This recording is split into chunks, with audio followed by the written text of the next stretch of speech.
ఆదిశక్తి అమ్మవారి నుంచి 7 స్వరూపాలు ఉద్భవించాయి. వీళ్ళే సప్తమాతృకలు. ఈ సప్తమాతృకల్లో ఒకరే వారాహీదేవి.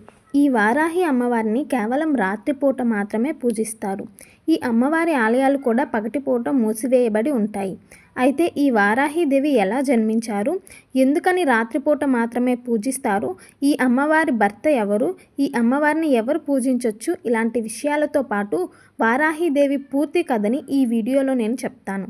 చాలా ఇంట్రెస్టింగ్గా ఉంటుంది, స్కిప్ చేయకుండా చూడండి. వారాహి అమ్మవారి గురించి మన హిందూ గ్రంథాల్లో చాలా పురాణాల్లో ఉన్నది. వాటిల్లో దేవి భాగవత పురాణాల్లో రక్తబీజుడు అనే రాక్షసుడు దేవుళ్ళని మనుషుల్ని సంహరిస్తూ రెచ్చిపోతూ ఉంటాడు. అప్పుడు దేవతలందరూ పార్వతీదేవిని సహాయం కోరగా పార్వతీదేవి దుర్గామాత రూపంలోకి మారి రక్తబీజుడితో యుద్ధం చేయడానికి బయలుదేరుతుంది. అయితే దుర్గామాత రక్తబీజుడితో యుద్ధం చేస్తున్నప్పుడు రక్తబీజుని గాయపరచడం వల్ల రక్తబీజు శరీరం నుంచి ఒక రక్తపు బొట్టు నేల మీద పడుతుంది. కానీ రక్తబీజుడికి ఒక వరం ఉంది. అదేంటంటే తన రక్తపు బొట్టులు నేల మీద పడిన ప్రతిసారి మరొక రక్తబీజుడు ఉద్భవిస్తాడు. దానివల్ల రక్తబీజుని ఎన్ని మంది చంపాలని చూసినా ఆ రక్తబీజుడు రక్తం నుంచి వేల మంది రాక్షసులు పుట్టుకొచ్చేవాళ్ళు. అలా రక్తబీజుని చంపడం అసాధ్యమైంది.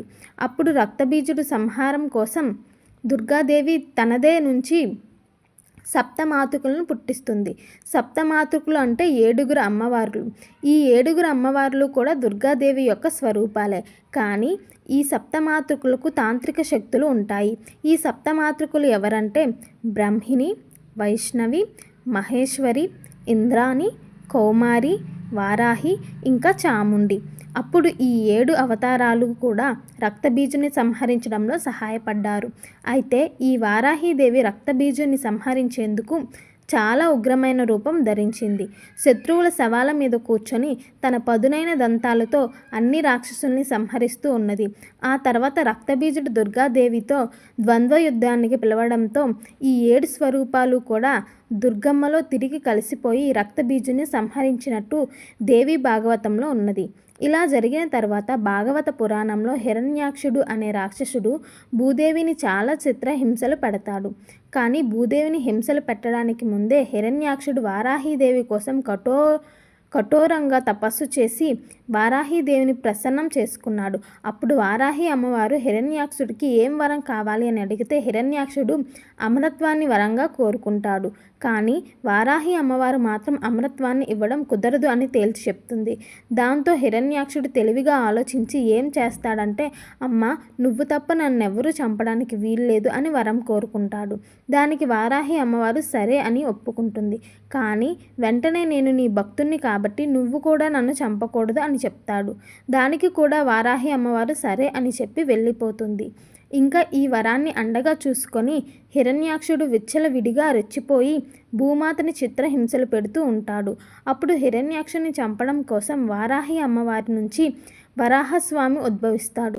అలా వారాహి అమ్మవారిలో నుంచి వచ్చిన విష్ణువుని అవతారమే వరాహస్వామి. ఇంకా మత్స్య పురాణాల్లో శివుడి చెమట పొట్టుతో అంధకాసురుడు అనే రాక్షసుడు పుడతాడు. అయితే అంధకాసురుడు పెరిగి పెద్దయ్యాక రాక్షసులందరికీ అధిపతి అయ్యి దేవతలపైన యుద్ధాన్ని మొదలు పెడతాడు. అప్పుడు ఈ అంధకాసురుడిని సంహరించడానికి శివుడు పార్వతీదేవిలో ఉన్న వారాహి అమ్మవారి స్మరించినట్లు ఈ మత్స్య పురాణంలో ఉంది. ఈ పురాణాలలో పాటు వామన పురాణంలో సప్తమాతృకులను దుర్గా అమ్మవారు చండీగా రూపంలో నుంచి పుట్టించినట్టుగా ఉంది. అందులో వారాహి అమ్మవారు మాత్రం చండిక యొక్క వీపు భాగం నుంచి పుట్టినట్టుగా రాసి ఉంది. అయితే ఈ గ్రంథాల్లో ప్రతిసారి వారాహి అమ్మవారు వచ్చేది శత్రు వినాశనానికి, అలాగే సేనలకి ఆధిపత్యం వహించడానికి. ఇంకా వారాహి అమ్మవారి భర్త వరాహస్వామి అని చాలామంది అనుకుంటారు. అది చాలా పెద్ద తప్పు. ఆదిశక్తి స్వరూపమే పార్వతీదేవి. ఎలా అయితే పార్వతీదేవి నుండి ఈ సప్తమాతృకలు వచ్చారో అలాగే శివుడి స్వరూపమైన భైరవుడి నుండి అష్టభైరవులు ఉద్భవించారు. ఈ అష్టభైరవులు కూడా అష్టదిక్కుల్ని కాపాడుతూ పాలిస్తూ ఉంటారు. అయితే ఈ గ్రంథాల్లో ప్రతిసారి వారాహి అమ్మవారు వచ్చేది శత్రు వినాశనానికి, అలాగే సేనలకి ఆధిపత్యం వహించడానికి. ఇంకా వారాహి అమ్మవారి భర్త వరాహస్వామి అని చాలామంది అనుకుంటారు. అది చాలా పెద్ద తప్పు. ఆదిశక్తి స్వరూపమే పార్వతీదేవి. ఎలా అయితే పార్వతీదేవి నుంచి ఈ సప్తమాతృకలు ఉద్భవించారో, అలాగే శివుడి స్వరూపమైన భైరవుని నుంచి అష్టభైరవులు ఉద్భవించారు. ఈ అష్టభైరవులు కూడా అష్టదిక్కుల్ని కాపాడుతూ పాలిస్తూ ఉంటారు. ఈ అష్టభైరవుల్లో ఒకరైన భైరవనే వారాహి అమ్మవారి భర్త. కాబట్టి వారాహి అమ్మవారి భర్త వరాహస్వామి కాదు. ఉన్నట్టు భైరవుడు లలిత సహస్రనామంలో ఈ స్తోత్రాన్ని చూడండి. కిరిచక్ర రథారూఢ దండనాద పురస్కృత. ఇందులో కిరి అంటే వరాహములచే లాగబడుతున్న చక్ర, రథ అంటే చక్రములు గల రథాన్ని, ఆరూఢ అంటే ఎక్కిన అని అర్థం.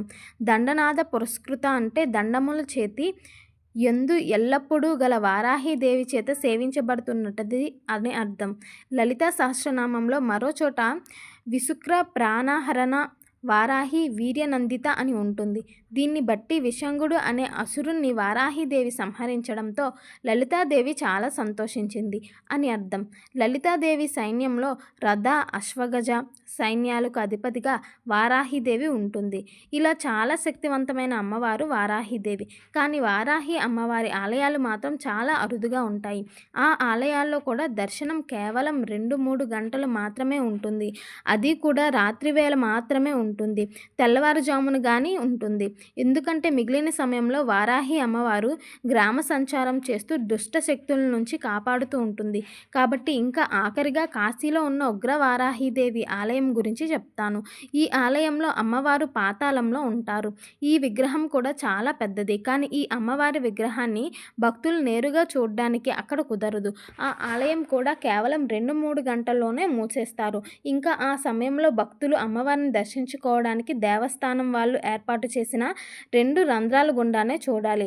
ఎలాగో ఈ ఆలయం గురించి చెప్పాను కాబట్టి ఈ ఆలయంలో జరిగిన ఒక సంఘటన గురించి నేను మీకు చెప్తాను. ఎప్పుడూ భక్తులు ఎవరు ఆ అమ్మవారి విగ్రహం దగ్గరికి నేరుగా వెళ్ళరు. కానీ ఒక నూతన దంపతుల జంట అమ్మవారి విగ్రహాన్ని నేరుగా దర్శించుకోవాలి అని అర్చకుడితో గొడవ పడతారు.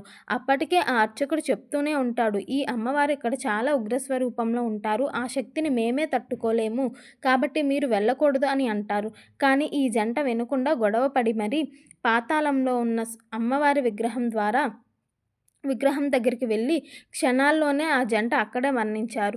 దీన్ని చాలామంది పుకారు అని అనుకుంటారు. కానీ నేనైతే చాలా దగ్గరగా చదివాను. అందుకే నేను మీకు చెప్తున్నాను. మీరు ఎప్పుడైనా వారాహి అమ్మవారిని దర్శించుకున్నారా అని కామెంట్ చేయండి. ఒక లైక్ చేయండి. నేను చాలా సంతోషపడతాను. మన హిందూ గ్రంథాల్లో ఉండే విషయాల్ని చిన్న చిన్న కథల రూపంలో ఈ ఛానల్లో నేను మీకు చెప్తాను. ఒకసారి ఛానల్ని చూసి నచ్చితే సబ్స్క్రైబ్ చేసుకోండి. ఎందుకంటే మన గ్రంథాలని మనం తెలుసుకోకపోతే ఇంకెవరు తెలుసుకుంటారు చెప్పండి. అందరికీ నమస్కారం. జై హింద్.